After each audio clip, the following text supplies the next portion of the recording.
¿Se acuerda el contexto de esta región de Macedonia? ¿Se acuerdan o no? Ah, adoraban a César, ¿no? Eran fieles devotos, seguidores, y ellos rendían culto, honor al César, ¿verdad? Entonces, llega el apóstol Pablo, predica el Evangelio, les presenta a Cristo, ¿no? El apóstol Pablo, hay algo que él tenía claro, algo tenía bien claro el apóstol Pablo, y creo que es algo que debemos aprender nosotros, hermano. Porque, como le expliqué la semana pasada, la iglesia evangélica de este tiempo es una iglesia, y me estoy incluyendo, me incluyo yo, somos, no sé qué parece, hermano, que nos han puesto una anestesia, creo, no sé, nos han puesto, creo que nuestro contexto cultural y nuestro contexto de vivir, a veces pareciera como que no estamos en una batalla, y en realidad estamos en una batalla continua, ¿no? Cada día hay gente más que pierde la fe, cada día más gente engañada, cada día hay más gente que endurece su corazón contra Dios, ¿no? Cada día hay más gente, ¿no? Y el pueblo cristiano, ¿no? Está preocupado, está ocupado en sus cosas personales, ¿no? Y no tiene la pasión, no tiene el encargo. Bueno, el apóstol Pablo tenía un encargo específico de Cristo, pero algo que él hacía, él no decía, bueno, yo tengo el encargo de parte de Cristo porque Cristo me comisionó como apóstol, y no es que yo solamente lo tengo, sino que él enseñaba, ¿no?, a sus discípulos, Timoteo, Tito y la iglesia, ¿no? La iglesia gentil les enseñaba a desarrollar esa misma pasión, ¿no? Por eso que le dice a Timoteo, allá en las epístolas pastorales a Timoteo, le dice, Timoteo, aviva el don de Dios, ¿no?, que fue puesto en ti, ¿no? Es decir, cuando oraron por Timoteo y le encargaron de que continúe la predicación del evangelio como ministro de Dios, ¿no?, le estaba diciendo, Timoteo, ha sido puesto un don, no es algo especial que tiene, sino que es una comisión de pastor, ¿no?, que le dieron a Timoteo. Entonces, Timoteo tenía unas luchas ahí, ¿no? Entonces, Pablo dice, aviva el don de Dios que fue puesto en ti por imposición de manos. Es decir, fuiste comisionado para predicar el evangelio, fuiste comisionado para llevar luz. Es más, tú eres luz, le dijo Pablo, ¿no? Tú tienes al Espíritu de Dios, por lo tanto, tienes poder. ¿Qué más tienes? Control, que es dominio propio, ¿no? ¿Qué más tienes, no? Amor, poder. O sea, claro, si podemos describir cada característica que tiene el Espíritu Santo del creyente, hay mucho más, pero Pablo está hablando en un contexto ahí, y por eso que resalta lo más importante en el creyente. Lo más importante en el creyente no es cuánto sabes, no es cuánto conoces, ¿no? No es cuánto has aprendido, ¿no? Como le dije la vez pasada, Cristo, el Señor, Dios, ¿qué dice? ¿Qué es lo que hace? Él pesa nuestros corazones, prueba nuestros corazones. Y eso lo va a hacer constantemente, hermanos. A veces ni te das cuenta y ya reprobaste, ¿no? A veces ni nos damos cuenta. De pronto, ¿por qué? Porque Dios no va a venir a tomarnos una prueba oral. A ver, explícame la teología jamartina, o explícame la escatología. Fíjate eso, hermano. Eso es algo que tienes que aprender, pero Dios no te va a tomar pruebas acerca de eso. Dios va a probar tu corazón. ¿Dónde está centrado tu corazón?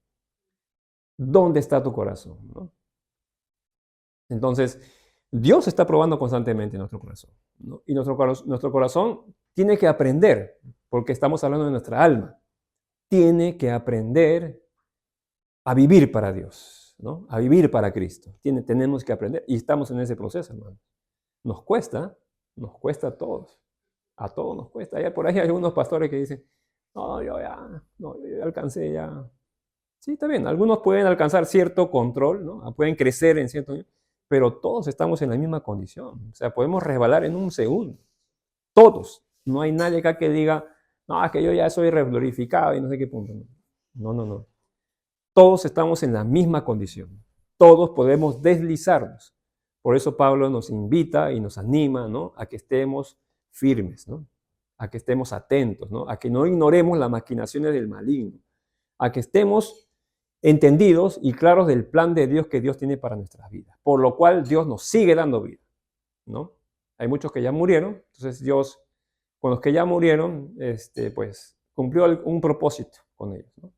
Pero todavía estamos vivos, hermano. Así que todavía Dios tiene algo con sus hijos, con nosotros, que todavía Dios nos prolonga la vida, ¿no? Nos prolonga la vida. Entonces, si Dios nos prolonga la vida, es porque Dios tiene un plan específico con cada uno de nosotros. Y Dios quiere que vayamos a ese plan. ¿sí? Entonces, la iglesia de Tesalónica, ¿no? Macedonia, ellos seguían al César, escucharon que Cristo era el Señor, escucharon el Evangelio, escucharon que Cristo había venido al mundo, amó al mundo, trajo perdón de pecados, ¿no? Libertad a través de la muerte de Cristo y resucitó, ¿no? Entonces, ¿verdad?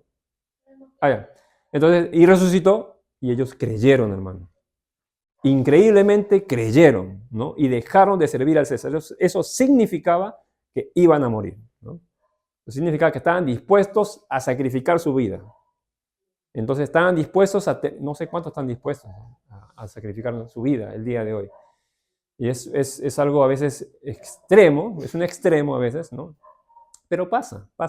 Tal vez aquí en Perú no pasa, pero en regiones como Asiria, como el lado de allá del oriente, ¿no? Allá sí, ¿no? Hay creyentes que se convierten, ¿no? Una vez estuvimos en un evento allá en el Marriott, una vez nos invitamos, ¿quién nos invitó? Pastor Toniel, creo. Nos invitó a un evento en el Marriott, ¿no? Y llegaron varios exponentes de varios países, ¿no? Uno de ellos era de Egipto, ¿no? Y del lado del oriente, ¿no? Entonces contaban testimonios de cómo allá los creyentes que son musulmanes se convertían al Mesías, se convertían a Cristo, ¿no? Y cómo estaban, mano, ahí estaban un día estabas con vida y al día siguiente no sabías si estabas con vida, porque si se enteraban que tú eras cristiano, creyente, te mataban, hermano, te asesinaban, ¿no? Y ellos estaban dispuestos a morir, ¿no? Realmente es una fe que a veces es envidiable, ¿no? Envidiable esa fe, ¿no? Ahorita nuestra fe, ¿en qué está? ¿En qué? En lo que yo quiero, en lo que se me antoja, en lo que yo pienso. ¿En qué no está nuestra fe? ¿En qué está nuestra lucha? ¿En qué está? En que no tengo esto, en que me falta aquello, en que, bueno, mira, pues, esa está nuestra fe, ¿no? Bastante superficial, ¿no? Entonces, pero Pablo nos anima a que nosotros crezcamos en la fe, ¿no? A que maduremos en la fe, ¿no? Y pone esta iglesia de Tesalónica, esta región de Macedonia, como ejemplo, ¿no? Además, Pablo mismo dice ahí en 1, dice, ¿no? Dice, es tan su fe y es tan, como me dice Pablo, yo doy gracias a Dios por ustedes, ¿no? Porque hemos oído y sabemos de cómo su fe va en aumento y cómo ustedes han permanecido constantes en la fe. Es decir, han tenido una fe que ha soportado, ¿no? Y esa fe trajo testimonio para toda la región. ¿Se acuerdan? Que Pablo dijo que no hay ni siquiera ya hay necesidad de que prediquemos. ¿Por qué? Porque se corrió la voz, se supo de que esta región de Macedonia, esta iglesia de Tesalónica, su testimonio era tan real, ¿no? Vivían a Cristo tan vivo, ¿no? Que la gente que estaba alrededor creyeron, ¿no? Tanto que Pablo ni siquiera tuvo que predicar, ¿no? Pablo, no sé si recuerdo que Pablo haya dicho algo así de otra iglesia, ¿no? De los Gálatas, bueno, los Gálatas ya saben, ¿no? Estaban dejando el verdadero evangelio y estaban yendo con los falsos evangelios, el evangelio de las obras, ¿no? Entonces, pero en los tesalonicenses, los macedonios, ¿no? Sí, habían sido impactados por Cristo. Cuando Cristo viene a nuestra vida, ¿sabes que no viene una filosofía? Cristo no es una filosofía, Cristo no es un pensamiento. Cristo no es una alegoría ni una religión. Cristo es un impacto a la vida del creyente, así como ellos, ¿no? Entonces, sigue diciendo Pablo, ¿no? Mira que su testimonio, wow, ha alcanzado muchos lugares, ¿no? Entonces, Pablo resalta esa fe, ¿no? Resalta ese testimonio que tenían ellos, ¿no? Y entonces Pablo sigue narrando, ¿no? Sigue narrando en su relato, Pablo, de su carta, ¿no? Acerca de cómo ellos habían alcanzado este testimonio, los macedonios, ¿no? Y es muy importante, hermanos, que podamos volver a leerlos. El primer Tesalonicenses solamente tiene 5 capítulos, 6, perdón. Sí, 5 son. Es corto, casi son 2 hojas nomás. Siempre den una repasada, ¿no? Siempre den una repasada, una vuelta, ¿no? Algo que también Pablo ahí estuvo diciendo la semana pasada que estuvimos leyendo, ¿no? Por ejemplo, dice en el versículo 9 de 2 Tesalonicenses, perdón, 1 Tesalonicenses 2, dice 9, dice, recuerden, hermanos, con qué ardor luchamos junto a ustedes, ¿no? Día y noche trabajamos y nos fatigamos por ganar el sustento, ¿no? Y no serle carga a nadie, ¿no? Predicamos las buenas noticias de Dios. Ustedes son testigos y Dios también de que siempre fuimos puros, justos e irreprensibles con ustedes, ¿no? Es decir, Pablo ahí poniéndose como un ejemplo, ¿no? Como un ejemplo como un ejemplo de seguir, ¿no? Allá en 1 Corintios 1, 1 Corintios 11:1 dice, sed imitadores de mí, como yo soy de Cristo, ¿no? Entonces, y Pablo se pone como ese ejemplo, ¿no? Ahora, ¿cuántos de nosotros nos pondríamos como un ejemplo? ¿Cuántos de nosotros? Podríamos decir, ¿sabes qué? Imítame a mí, mírame a mí, observa mis conductas, observa mi caminar, observa mi comportamiento, aprende de mí, ¿no? No sé si alguno de nosotros estamos en esa condición, ¿no? De poder decir eso, de poder ponernos como un ejemplo de vida, ¿no? Pero Dios quiere que alcancemos. ¿Por qué? Porque Dios nos ha llamado a ser luz. Dios nos ha llamado a ser testimonio. Dios nos ha llamado a alumbrar, ¿no? No a hacer tinieblas. Dios nos ha llamado a alumbrar. ¿Pero qué alumbrar? Nuestra vida, nuestra experiencia, nuestra forma de ser, ¿no? A reflejar y alumbrar a Cristo, ¿no? Por algo Pablo allá en Gálatas nuevamente dice, yo sufro dolores de parto por ustedes, ¿hasta qué?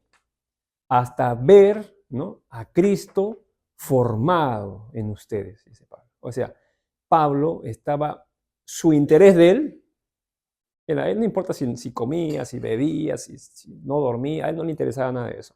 Lo único que le importaba a Pablo es que los creyentes ahí alcancen madurez, ¿no? Alcancen madurez en Cristo, ¿no?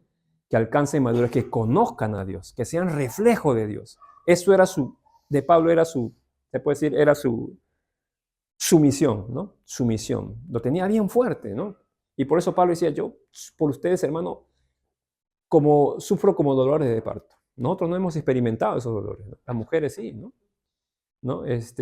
Cuando estás ¿cómo se llama? Cuando estás en dilatación 2, ¿no?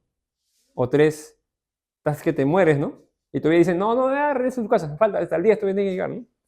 ¿No? Están en el 2 dilatando y según lo que testifican las mujeres es que el dolor es como indescriptible, claro, así. Es un dolor indescriptible lo que siente una mujer cuando está en dolores de parto, ¿no? Y por ahí hay hermanas que han tenido 9 hijos, ¿no? 10 hijos, ¿no? Ya no sé cómo, ¿no? Pero ya, pero el dolor es así, es un dolor realmente que no se puede comparar, ¿no? Entonces Pablo dice, así como las mujeres que sufren, tienen ese dolor, así sufro yo, dice Pablo. ¿Por qué?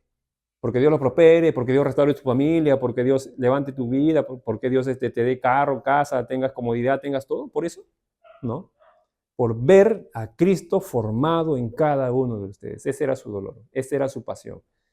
¿Por qué? Porque porque eso que tenía Pablo venía de parte de Dios. Venía de parte de Dios. Dios quiere formar a cada hijo a imagen de Cristo, es decir, que refleje a Cristo. Eso es el propósito, hermano. Ese es el propósito. Por el cual luchamos, pues. Por el cual acá luchamos, por el cual caminamos y hacemos y damos nuestro tiempo, hermano. Por el cual no es simplemente porque no tenemos nada que hacer, ¿no? No es por eso, ¿no? La Biblia está constantemente empujándonos a eso, constantemente, a la perfección, al cambio, a la madurez. Y uno dice, oye, pero ¿por qué tanto, no? Bueno, porque ahora puedes, porque tienes ahora el poder, ahora sí puedes, ¿no? Antes no podías, ¿no? Antes, nosotros como incrédulos, ¿qué hacíamos, pues? Antes como incrédulos, ¿qué teníamos de parte de Dios? No teníamos nada, solo era una creación de Dios. Como incrédulos no teníamos nada de dónde cogernos y decir, no, Señor, no teníamos nada. Moralmente, tal vez podríamos ser buenas personas, pero la moral no alcanza para salvación, ¿no? Entonces, Dios no quiere que seas correctamente moral acá en la vida, no solamente eso, ¿no? Sino que reflejes a Cristo, ¿no? Que seas testimonio de integridad, que seas testimonio de amor, de los frutos del Espíritu Santo, ¿no? De fe, ¿no? De paz, esperanza, ¿no? De dominio propio, ¿no? de control, ¿no? De fortaleza, ¿no? ¿No? ¿cómo se llama esta palabra? De fuerza, que significa aguante, ¿no? De firmeza, ¿no? Todas esas cosas están allí. Y Dios ha capacitado al creyente para que viva así, para que el creyente desarrolle esa capacidad. Entonces Pablo, ¿no? Estaba ahí diciendo, míreme a mí, mira mi comportamiento, decía el apóstol Pablo, ¿no? Aprende de mí, mira mi comportamiento, mira cómo yo me he comportado con ustedes. Miren, dicen, ¿no? Cómo he sido puro delante de ustedes, ¿no? Wow. ¿Cuántos nosotros podemos decir, yo soy puro? Yo soy purito, ¿no? Puro. Estamos caminando hacia la pureza, que es diferente, ¿no? Queremos cada día tratar de ser más puros, ¿no? Queremos cada día, ¿no? Entonces estamos caminando hacia ese camino. Hermano, el camino del cristiano es un camino de pureza. Como le pregunté la semana pasada, estamos aquí la semana pasada, le pregunté, ¿qué significa santificación? ¿No? Acá el hermano Javier Rodríguez está ahí en la cámara. Hermano Javier Rodríguez me dijo que santificación significa apartado para Dios, ¿no? O apartarse para Dios. Y sí, latino, sí es eso, apartarse, ¿no? Entonces significa, cuando Dios quiere que tú seas purificado por Él, que tú estés puro para Él, significa que te apartes de las cosas del mundo, de las pasiones del mundo, para que seas o vivas para Él, ¿no? Entonces, Pablo decía, yo he sido, entre ustedes he sido ejemplo de pureza, ¿no? He sido ejemplo de pureza entre ustedes, ¿no? Entonces, diciéndoles a ellos que ustedes también pueden aprender a ser puros, ¿no? Después, Pablo dice, puros, ¿no? He sido justo y he sido irreprensible con ustedes, ¿no? Es decir, he sido intachable, ¿no? Normalmente cuando uno dice, oye, ¿cómo es esa persona? Y si no te cae muy bien, esa persona así, ¿no? Es una desgracia, ¿no? Entonces, pero el apóstol Pablo fue una persona intachable, ¿no? Pero él no era así, ¿no? Porque él era asesino, ¿no? Él era abusivo, perseguidor, ¿no? ¿Qué era? Entonces, aunque en el fariseísmo Pablo había alcanzado cierto nivel, ¿no? Igual, ¿no? Él era un pecador. Entonces necesitaba a Cristo, sino que creo que, yo no sé, yo pienso que a veces que Pablo abrazó tanto a Cristo, ¿no? Abrazó tanto la fe, ¿no? Fue tanto su pasión por Dios, por Cristo, ¿no? Que pues, yo creo que cuando tú buscas a Dios, ¿no? Amas a Dios, quieres todo de Dios, quieres todo del Señor, pues el Señor te da, ¿no? No dice, el que llama, se le abrirá, ¿no? Entonces, el que pide, ¿no? Se le dará, ¿no? Pero otros piden ¿qué cosa? Depende de qué pidas, ¿no?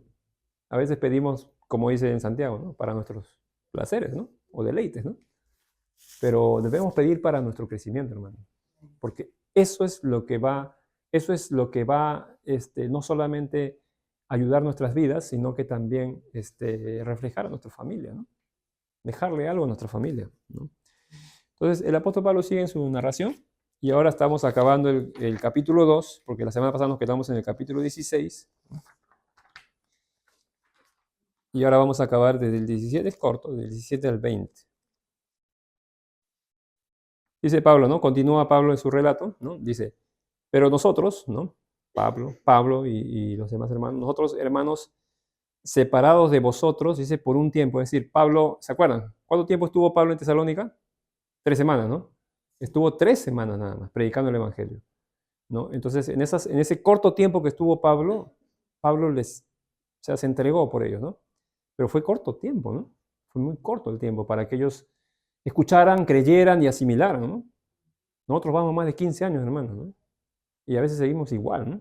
O hasta peor, ¿no? Entonces, ¿qué pasó acá? Entonces, ¿por qué estos creyentes fueron tan aferrados a la fe, ¿no?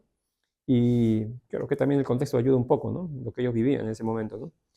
Entonces Pablo dice ahí, ¿no? Hermanos, estuvimos separados de vosotros por un poco tiempo, ¿no? Por poco de tiempo. Dice, poco de tiempo de vista, pero no de corazón, ¿no? Es decir, lo que está diciendo Pablo es que, mira, igual que Gálatas, ¿no? Mi corazón, ¿no? O sea, mi amor, mi corazón está con ustedes, Pablo, ¿no? Es decir, yo me puedo ir, ¿no? Me voy con el dolor de irme, porque no quiero irme, ¿no? Quiero quedarme con ustedes, ¿no? Pablo, es más, en el capítulo anterior Pablo dice, los quiero mucho, los amo, dice, ¿no? Los amo tanto, ¿no? Y no quisiera irme, ¿no? Pero mi corazón está con ustedes, obviamente su oración y todo, ¿no? Dice, tanto más procuramos con mucho deseo ver vuestros rostros, ¿no? Es decir, Pablo tenía una pasión realmente admirable por la iglesia, ¿no? Por la iglesia en general, ¿no? Estaban hombres, mujeres, ¿no? Estaban familias, ¿no? Entonces, algo que debemos aprender nosotros es a ver a la iglesia con amor, ¿no? Como mira Pablo, ¿no? Como mira el apóstol Pablo, como mira a Cristo, ¿no? Como mira a Dios, ¿no? Dios entregó su vida por la iglesia, ¿no? Por los varones, por las mujeres, ¿no? Por los creyentes, ¿no? Entonces nosotros debemos aprender a trasladar ese amor, ¿no? Y poner ese amor, ¿no? Por encima de a veces de conflictos, por encima a veces de nuestras relaciones personales que tenemos, nuestras diferencias, ¿no? Por encima de eso está el amor, ¿no? El amor que Dios ha puesto en nuestros corazones y el amor que el mismo apóstol Pablo tiene por la iglesia, ¿no? Entonces dice ahí, ¿no? Amados hermanos, dice, por un poco de tiempo, dice, después de habernos ido de entre ustedes, dice, aunque el corazón lo dejamos ahí, acá en esta versión dice, hermanos, ¿sabes qué? Yo me fui de ustedes, pero mi corazón lo dejé ahí con ustedes, ¿no? Es una ternura, ¿no? O sea, Pablo tenía un amor con todo el sentimiento, ¿no? Con todas sus letras, ¿no? ¿Sí? Pero mira, acá el apóstol Pablo en esta versión dice, pero ¿sabes qué? Yo hice todo lo posible por regresar a verlos. Una y otra vez hice todo lo posible, ¿no? Y acá dice Pablo, ¿no? Dice, Pablo ciertamente dice, y por lo cual quisimos ir a vosotros y ciertamente una y otra vez, pero Satanás nos estorbó. Curioso, ¿no? Porque casi en todos los pasajes nunca he escuchado a Pablo hablar acerca de que Satanás lo estorba, ¿no? Porque en otras ocasiones, por ejemplo, en Hechos, ¿no? Pablo menciona a una joven, ¿no? Que tenía un espíritu de adivinación, ¿no? ¿Se acuerdan? Y estaba dando voces ahí, ¿no? Y diciendo, Pablo estaba predicando, ¿no? Y esta mujer andaba atrás de ellos, ¿no? Diciendo, ustedes son siervos de Dios y no sé qué cosa, y ahí, ¿no? Y era una persona que tenía un espíritu de adivinación, dice ahí, ¿no? Entonces, y sus amos, ¿no? Sus dueños, porque es una esclava, ¿no? Ganaban dinero con eso, ¿no? Entonces, el apóstol Pablo dice una y otra vez, pero dice fastidiando al apóstol Pablo o hartándolo de tanto hacer. Entonces, eso está suponiendo que fueron varios días, ¿no? Que varios días estuvo insistiendo y el apóstol Pablo no le hacía caso. Fíjate, el apóstol Pablo no estaba interesado en venir a echar fuera demonios o cómo se llama, o su ministerio no era cómo se llama, ir a liberar a los demonios, ¿no? Él estaba en el evangelismo, en el evangelio, ¿no? Entonces, pero hartándolo al apóstol Pablo, después de tantos días, se volteó a la mujer y le habló al espíritu, ¿no? Y ella fue libre, ¿no? Ella fue libre, ya sabemos la historia, ¿no? De ahí los agarraron y los golpearon, los maltrataron, los azotaron y los enviaron a la cárcel, ¿no? Entonces, eh, el apóstol Pablo tenía un amor realmente puro por Dios, por la iglesia, ¿no? Pero Satanás en esta ocasión no le permitió, dice que le estorbó, ¿no? Le estorbó al apóstol Pablo, ¿no? Que él pudiera ir, porque dice, él más bien menciona que una y otra vez, ¿no? Él más me dice acá, yo procuré muchas veces ir a vosotros. O sea, hice lo imposible por ir. Cuando está hablando de eso, está hablando de que tuvo sus planes, ¿no? Hoy sabes que, mira, vamos a hacer esto para ir allá, y Satanás lo estorbó. Y sabes que hay algo curioso, hermano. Cuando habla de estorbar, ¿no? En el griego esa palabra significa cortar, cortar en. Esa significa palabra. Estorbar significa cortar en. Bueno, se puede entender que es que el diablo es en ese momento, cuando está estorbando, está impidiendo, ¿no? Y el significado de cortar en significa impedir bruscamente. Es decir, que el diablo no está contento, hermanos. Yo quiero que sepan que el maligno, con nuestras vidas, no, él no va a descansar. Él no va a descansar con nosotros, hermano. Siempre va a buscar la oportunidad de impedir de impedir, de ponerse bruscamente delante de nuestro camino. Siempre va a quererle poner tropiezos y no debemos ignorar ninguno de sus maquinaciones, ninguno de sus planes también, ¿no? Entonces, significa impedir bruscamente, ¿no? También significa cortar lo que desea, bloquear y obstaculizar, ¿no? Acuérdense que Satanás, mira, una característica de Satanás es oponerse ¿a quién? A Dios. Satanás se opone a Dios y a su plan. Y como se opone a Dios y a su plan, ¿sabes a quién también más se opone? A su pueblo. ¿Entiendes? Él está interesado en que tú no llegues a la madurez, en que tú no llegues al conocimiento. Esa es su tarea. Su tarea no es venir y presentarse delante de ti a las 12 de la noche, a la 1 de la mañana y decir, ay, aquí soy, yo soy el diablo, tenme miedo. No, eso no es su tarea. Su tarea es impedir que tú crezcas, simplemente. Te entretiene, hermano, ¿sí? Te entretiene, te va a entretener con lo que sea, ¿no? Va a permitir cualquier aspecto de tu alma para entretenerte, para obstaculizar y cortar, ¿no? Como esa palabra en griego significa cortar en. Va a querer estropear el plan de Dios, el plan que Dios tiene con tu vida. Eso lo va a hacer. Y por eso que nosotros tenemos que estar claros, tenemos que estar atentos de lo que el plan de Dios tiene para nosotros. Dios tiene un plan y Dios lo va a ejecutar, pero Satanás se va a impedir, Satanás se va a levantar para obstaculizar. Y entonces Pablo dice, mira, yo intenté una y otra vez, ir a vosotros. Intenté una y otra vez, pero Satanás me estorbó. O sea, como él se opone al plan de Dios y se opone a Dios, ¿no? Por consecuencia se opone al pueblo de Dios, ¿no? Y acuérdense, hermanos, acuérdense, Satanás es un talentoso, ¿no? Para el entretenimiento del mal, ¿sí? Y nos va a meter cualquier situación. A los varones nos va a meter por la vista, qué sé yo.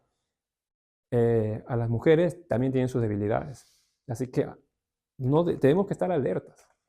Acuérdense que cuando empezamos en Cristo, empezó una batalla, ¿no? Empezó una batalla en tu vida, hermano.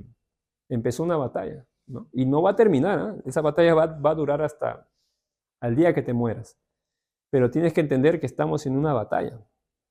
Y constantemente el diablo va a querer obstaculizar y va a querer desanimarte, va a querer turbarte, va a querer oponerse, va a querer todas estas cosas que lo hace con bastante arte, ¿no? Tiene un arte para hacer eso, ¿no? Entonces, tenemos que estar atentos, hermano. Satanás siempre querrá obstaculizar y estorbar el crecimiento del creyente. Siempre, ¿no? Si al creyente lo entretiene, ya ganó. Porque si al creyente simplemente lo entretiene en lo que no debe enfocarse y se está enfocando en lo que no debe enfocarse y no se enfoca en lo que Dios quiere, ¿no? Que es su crecimiento, ¿no? Que es su madurez, ya lo entretuvo. Y por eso que tenemos en la iglesia, ¿no? Tenemos en la iglesia como 50 años en la iglesia, ¿no? Y el hermano igual, ya debería ser pastor, ya debería servir a Dios. ¿Qué, hermano? Tienes 30 años y todavía. Avi, mira tu plato. Entonces, ya deberías estar sirviendo a Dios, ¿no? Tienes como 30 años en el Evangelio, ¿no? Todavía estás con leche espiritual. Tienes 50 años en el Evangelio y todavía necesitas leche espiritual. Todavía estás con desánimo. Todavía estás con, es que no sé, hermano, es que, ya, hermano, ¿no? ¿Dónde estamos, no? Entonces, Satanás cumplió su propósito. O sea, cortó el crecimiento que el creyente, que Dios tenía planeado para con el creyente, ¿sí? Acuérdate, hermano, que Dios tiene planeado en su plan, ¿no? No solamente es para que tú hagas como loco, sino en su plan es que tú crezcas. Su plan es que tú madures. Su plan es que tú ejerzas liderazgo, ¿no? Madurez, ¿no? Que enfrentes, ¿no? Que salgas a la batalla, ¿no? Que la vida, que tú que tengas fortaleza, ¿no? que seas, en el caso de los varones, ¿no? Que ejerzamos liderazgo, ¿no? Y no estoy hablando de una iglesia, estoy hablando de liderazgo en tu vida, ¿no? O sea, tu vida, tu control, tu vida, tu familia, lo que Dios tiene para ti, ¿no? Todo eso, ¿no? Entonces, así que Satanás lo estorbó, ¿no? Y Pablo sigue ahí diciendo, ¿no? Y nosotros tenemos que acordarnos, hermano, ¿eh? Satanás se opone a todo lo que sea el plan de Dios y a nosotros. Versículo 19, sigue diciendo Pablo, ¿no? Por lo cual, dice Pablo, por lo cual es nuestra esperanza, dice cuál, por lo cual es nuestra esperanza, ¿no? O gozo, o corona de que me gloríe, no lo sois vosotros delante de nuestro Señor Jesucristo en su venida. Vosotros sois nuestra gloria y gozo. Amén. Por lo cual dice, por lo cual es nuestra esperanza o gozo o corona. Así que Pablo, cuando se refiere ahí a corona, ¿no? Está haciendo una ilustración, ¿no? O una referencia. Pablo hace una referencia a la corona a la corona que daban en los juegos griegos, ¿no? Cuando ganaban, ¿no? Ganaban y les daban unos laureles, ¿no? Le daban unos laureles y los coronaban, ¿no? Que había triunfado, que había ganado, ¿no? Que había alcanzado, ¿no? Entonces, se le otorgaba como recompensa por ganar una competición. En este caso, las coronas tienen esa referencia, ¿no? Y Pablo lo pone ahí, coronas, ¿no? Haciendo o más mejor dicho, tratando de entender, ¿no? Que consideraba a la iglesia de Tesalónica, ¿no? Como una corona. Es decir, su visión de él, ¿no? Con las iglesias era de que cuando estos creyentes alcanzaban el plan de Dios, que tiene que ver con la capacitación, la madurez, con todo esto, ¿no? Para Pablo era una corona, ¿no? Pero en el buen sentido, ¿no? Pues no está trabajando Pablo por la corona, ¿no? Sino que en el buen sentido, en el buen sentido de la ilustración, ¿no? Cuando Dios, cuando Pablo y los líderes, ¿no? Están, se puede decir, enfocados en que el creyente crezca, que el creyente madure, que el creyente alcance, que el creyente entienda, ¿no? El proceso de Dios, ¿no? Entonces, para Pablo o para los líderes es como una corona, ¿no? Es como una corona que se le entrega, ¿no? Unos laureles que se entregan. Entonces Pablo consideraba a la iglesia de Tesalónica como su corona, ¿no? Y en la que él se gloriaba, pero se gloriaba en Cristo. Porque él sabía perfectamente que eso que ellos estaban viviendo había sido porque el mensaje de Cristo había llegado a sus vidas, ¿no? Y es importante, hermano. El mensaje de Cristo llegó a tu vida. ¿Sí o no? El mensaje de Cristo llegó a tu vida, llegó a sus vidas. El mensaje de Cristo llegó a tu vida. ¿Qué? ¿Me vas a decir que ha llegado el mensaje de Cristo y tu vida está en derrota? Que tú todavía estás dudando, luchando. Cristo es una realidad en el creyente, ¿no? Cristo es una verdad genuina en el creyente, ¿no? Entonces, cuando vino Cristo, vino la bendición, ¿no? Por ejemplo, ahorita hemos cantado, ¿no? Hemos cantado, tu mano me sostiene, tu espíritu me alienta, y siempre en victoria. Alguno piensa, porque a veces si las palabras las usas en el contexto de hoy, ¿no? En el contexto de hoy, pues vas a tergiversar victoria, porque vas a decir, ya ves, victoria, pues mano, ya tengo que tener el mejor trabajo, tengo que tener la mejor casa, tengo que tener el mejor carro, tengo que tener la mejor salud. Esa es victoria, ¿no? Ellos piensan que victoria está relacionada con las cosas temporales, que son, se puede decir, son el clímax de todo varón o mujer, ¿no? Alcanzar una posición en las cosas terrenales o temporales bien alta, ¿no? Tener todo, ¿no? Y tratar de decir que todo aquello es la victoria, ¿no? Que Dios me ha dado. Dios me ha dado victoria, ¿no? En Cristo tengo victoria. Y no, pues obviamente que no, ¿no? El contexto nos enseña que en la vida cristiana, ¿no? La victoria la tenemos ganada. ¿Por qué? Porque la victoria la tenemos ganada porque Cristo ganó. Muy bien. ¿Pero qué ganó Cristo? La salvación de nuestras almas, ¿sí o no? ¿Qué es lo que tenemos seguro nosotros en la vida? La salvación, ¿no? Así que cuando tú mueras, ¿no? Pues vas a ir con Cristo, ¿no? ¿Tienes victoria? Por supuesto. Pues. ¿Acaso Pablo nos dice en Romanos 8, ¿quién nos puede separar? Ya no existe nada. Desde el día que tú te convertiste a Cristo, dice Pablo que no existe nada que te pueda separar de su amor o te pueda apartar del amor de Dios, ¿no? Y Pablo hace dice algunos unos ejemplos de lo que nos podría separar, ¿no? Y hace una pregunta retórica, ¿no? ¿Nos podrá separar la vida, la muerte, ángeles, potestados, principados, ¿no? Espada, tribulación, angustia? Y hace toda una lista, ¿no? Una lista de ejemplos, ¿no? Que obviamente todos, ¿no? Tienen un solo significado. Nada de eso, ¿no? Nada de eso nos puede separar del amor de Dios. Entonces, eso es la victoria que Dios nos ha dado, ¿no? Entonces, Dios nos ha dado victoria.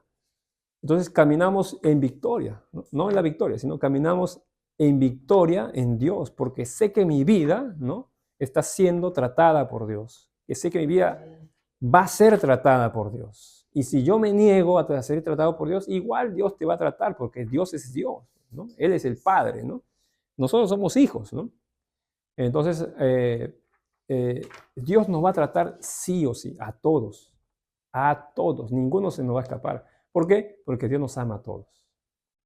Y como nos ama, nos quiere llevar a ese proceso para ser de bendición en el cuerpo de Cristo, para ser de bendición, para ser instrumento de Dios, ¿no? Por algo Pablo le escribe a Timoteo diciendo, ¿no? Toda la escritura fue creada con un propósito, ¿no? De instruir, redarguir, corregir, ¿no? En justicia, ¿no? A fin de que el hombre de Dios, ¿no? Sea perfecto, ¿no? Sea perfecto. O sea, ese está el fin, el propósito, ¿no? Sea perfecto, ¿no? Y enteramente preparado para toda buena obra, ¿no? Es enteramente preparado para servir a Dios, como los tesalonicenses, ¿no? Dejaron de servir a los dioses falsos, dice ahí Pablo, ¿no? Y pasaron a servir al Dios vivo, ¿no?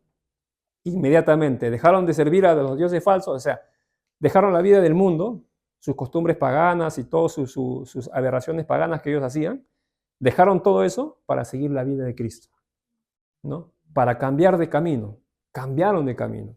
Dios les dio un nuevo camino, ¿no? Dejaron el paganismo y pasaron a la vida purificadora de Cristo, ¿no? Y entonces, eso es admirable, ¿no? Admirable, ¿no? Dejar un camino que por toda tu vida has seguido tú en ese camino y ahora eliges un camino, ¿no? De estrecho, como dice allá los evangelios, ¿no? Camino angosto, ¿no? Entonces, un camino lleno de dificultades, lleno de luchas, lleno de exigencias, lleno de costo, ¿no? ¿Acaso no hemos leído que el discípulo de Cristo, cualquiera puede ser discípulo? ¿Tiene que pagar qué cosa? ¿La matrícula? Entregar su vida, ¿verdad? Entregar su vida. Ese es el costo. Entregar la vida, entregar la voluntad a Dios, a Cristo, ¿no? Pues cuesta, pues, ¿no? ¿Cuántos quieren? Todos queremos, ¿no? Pero en el momento de la verdad, ¿será cierto? ¿No? Porque a veces en el momento de la verdad, al final terminamos haciendo lo que queremos, ¿no? Y la voluntad de Cristo, pues después será, ¿no? Lo verdadero, hermanos, lo real, es que el Evangelio ya de por sí implica sacrificio, ¿no? Por eso Pablo dice a Timoteo, tú, Timoteo, sufre penalidades como buen soldado de Jesucristo, ¿no? Y bueno, por el contexto se puede entender que por la persecución y todo, pero también podemos entender que el Evangelio tiene ya de por sí entrega, ¿no? Sacrificio, ¿no? O sea, morir, ¿no? Implica todo eso, ¿no? O sea, pero estamos hablando de nuestra alma, ¿no? Estamos hablando de eso quiere Dios. Entonces, Pablo termina diciendo, para terminar, ¿no? Pablo estaba entendido, ¿no? Y Pablo estaba entendido de que él rendiría cuentas a Dios, ¿no? Cuando él dice, vosotros sois mi corona, son la corona, ¿no? Que me gloríe, dice, ¿no? Que me gloríe, ¿no? No lo sois vosotros delante de nuestro Señor Jesucristo en su venida. Pablo él tenía claro y entendido que él rendiría cuentas a Dios. Dios le dio una comisión y Pablo estaba claro, yo voy a cumplir esa comisión. Cristo me ha encomendado, ¿no? Entonces, él estaba entendido de que su responsabilidad era predicar el Evangelio, su responsabilidad era agradar a Dios, su responsabilidad era entregarse a Dios, su responsabilidad era ser testimonio, su responsabilidad era alumbrar, su responsabilidad de él, y él estaba cumpliendo, ¿no? Entonces, él estaba claro y entendido que un día se presentaría delante de Dios a rendirle cuentas a Dios. ¿Los creyentes estarán exentos de eso? No, los creyentes no. Nosotros como creyentes estamos igual en la misma condición. Nosotros vamos a rendir cuentas a Dios, hermano. Y uno dice, pero hermano, pero ya no iremos al juicio y todo eso, ¿no? Sí, está bien, irás al juicio. Pero todos vamos a estar delante de Dios rindiendo cuentas a Dios de lo que hicimos, de las obras que hicimos aquí, ¿no? De cuánto nosotros fuimos dóciles a la voluntad de Dios, fuimos dóciles a su plan, ¿no? Entonces, dice, y a causa de haberse dado por entero a la obra del Señor, él sentía orgullo del trabajo realizado. Pablo tenía un orgullo sano, ¿no? Porque él en su orgullo estaba haberse sacrificado por ellos, haberse dado, ¿no? Haberse entregado, ¿no? Es más, Pablo lo repite en varias epístolas. Si por mí fuera, hermanos, yo hasta mi vida lo daría, ¿no? Y yo estoy seguro que Pablo lo dice con sinceridad, ¿no?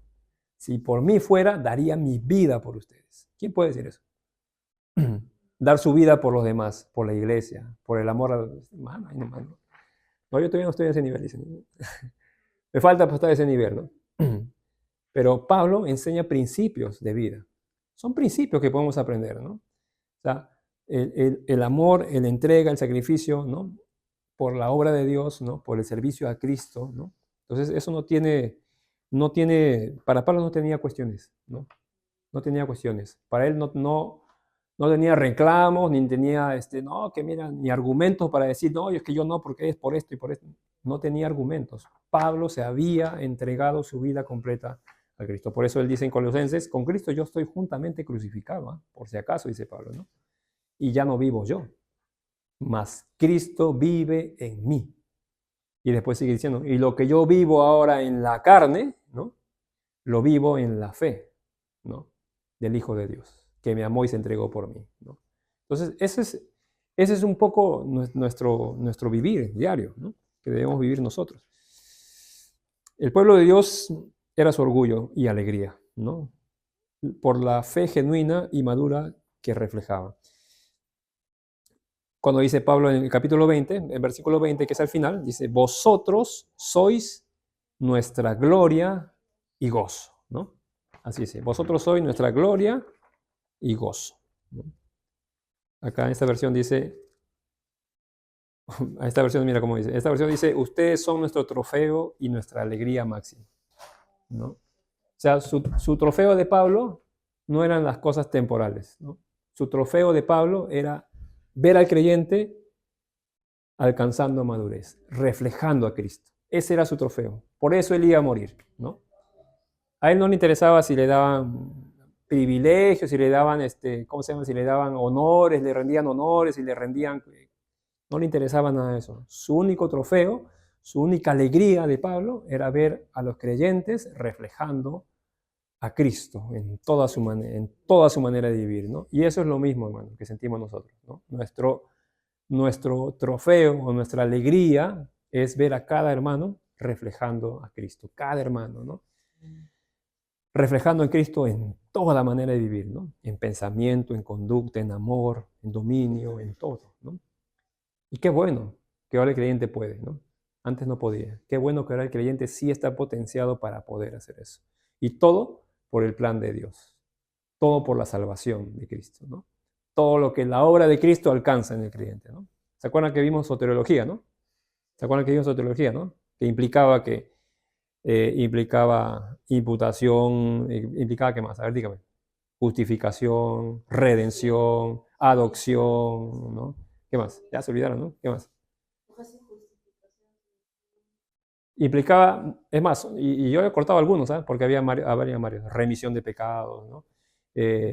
Arrepentimiento, fe, ¿no? Conversión, ¿no? Entonces, implicaba muchas cosas que solamente todas esas cosas, todas esas ramas venían de la salvación, ¿no? La salvación en Cristo, por eso Pablo dice que es completa. En el creyente se hace completa. En la vida del creyente se hace completa porque alcanza todos los aspectos de la vida del creyente. Entonces, el Hijo de Dios no solamente es salvo y dice, ya, soy salvo, qué bacán, Señor, ahora sí, puedo seguir mi vida normal, voy a hacer mis planes acá, me voy para acá, voy a hacer esto. ¿No? ¿No? Allá en Corintios, ¿no? 1 Corintios 5:15, creo que dice, ¿no? Y los que Cristo murió por todos, ¿no? Para los que viven, ya no vivan para sí, sino vivan para aquel que murió y resucitó por nosotros, ¿no? Entonces, bien claro el mensaje, bien claro la palabra, que ya no vivamos para nosotros mismos, que ya no vivamos para nuestros deleites, para nuestros placeres, ¿no? Y uno dice, hermano, pero, oye, ¿sabes qué? Suena bastante, parece ya, suena bastante como un dictador, ¿no? Pareciera como si fuera un dictador, ¿no? Que está controlando toda mi vida, ¿no? Está queriendo tener el control de, Dios quiere tener el control de mis sueños, de todo de mi vida. Así es Dios, ¿no? Si razonamos así, ¿no? Estamos razonando de una manera terrenal, ¿no? De una manera terrenal. Dios nos llamó a una vida espiritual, que la vemos reflejado en la vida terrenal. Dios te llamó a una vida espiritual porque la vida espiritual es la que va a ser eterna en nuestras vidas. Entonces Dios nos llamó a vivir una vida espiritual caminando en esta tierra temporal. Así que para nosotros, los creyentes, lo más importante es crecer en el Espíritu, ¿no? Que tiene que ver con lo que ya hemos leído, crecer en el Espíritu. Lo demás, temporal, que vivamos acá, sufrimiento, qué sé yo, dolor, traición, qué sé yo, todo, menciona todo lo que puedas ver acá en el mundo, ¿no? Crímenes, injusticias, ¿no? Agravios, ¿no? Todas las cosas que tú puedes ver acá en el mundo terrenal son cosas terrenales, temporales, que van a terminar, ¿no? Pero el Hijo de Dios no es solo temporal, también es espiritual. Y es por eso que nuestra vida espiritual es la que debemos alimentar, crecer y reflejar cada día. Muy bien, hermanos, vamos a orar.